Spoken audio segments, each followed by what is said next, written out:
भीषणपुर एक छोटा सा गांव, जहां जिंदगी भले धीमी चलती थी मगर रातें बहुत तेज दौड़ती थीं। हर कोई सूरज ढलने से पहले अपने घर में कैद हो जाता था, क्योंकि गांव के बाहर एक सूखा पड़ा कुआं था, जिसके बारे में कहा जाता था कि वो सिर्फ गहरा नहीं, शापित भी है। कुएं को छुए कई साल बीत चुके थे। उसके पास जाना भी मना था। पुराने बुजुर्ग कहते थे, वहां एक परछाई रहती है, ना वो बोलती है, ना दिखती है साफ, पर महसूस होती है हर उस इंसान को जो उस रास्ते से गुजरता है। एक दिन विनोद नाम का लड़का खेत से लौट रहा था। बारिश की बूंदें गिर रही थीं और उसने शॉर्टकट लिया, सीधा उस कुएं के रास्ते से। वो नहीं जानता था कि उस रात पूर्णिमा थी और परछाई जाग चुकी थी। विनोद ने महसूस किया कि कुछ उसका पीछा कर रहा है।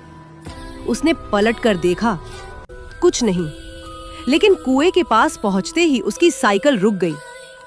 सामने खड़ी थी एक परछाई। वो हवा में तैर रही थी। उसके पैर जमीन को नहीं छू रहे थे और उसकी गर्दन उल्टी थी, लेकिन आंखें विनोद की तरफ। अचानक वो परछाई कुएं में कूद गई। कोई आवाज नहीं आई, पर हवा भारी हो गई और विनोद की आंखों से आंसू बहने लगे, जैसे उसकी आत्मा कुछ महसूस कर रही हो। वो बेहोश होकर जमीन पर गिर पड़ा। सुबह लोगों ने विनोद की साइकिल देखी, पर विनोद का कोई नामो निशान नहीं था। उसके कमरे की दीवार पर किसी ने लिखा था, मैं अब उसका हिस्सा हूं। कोयले से लिखा गया वो मैसेज आज भी वैसा का वैसा है। बुजुर्गों ने बताया कि उस कुएं में कभी जिंदा लोगों की बलि दी जाती थी। रात में चीखें सुनाई देती थीं। फिर किसी ने उसे सील करवा दिया, पर आत्माएं बंद नहीं होती। वे इंतजार करती हैं अगले शिकार का। हर पूर्णिमा की रात कोई ना कोई उस परछाई के साथ चला जाता है। अब भीषणपुर के लोग दरवाजे बंद कर लेते हैं।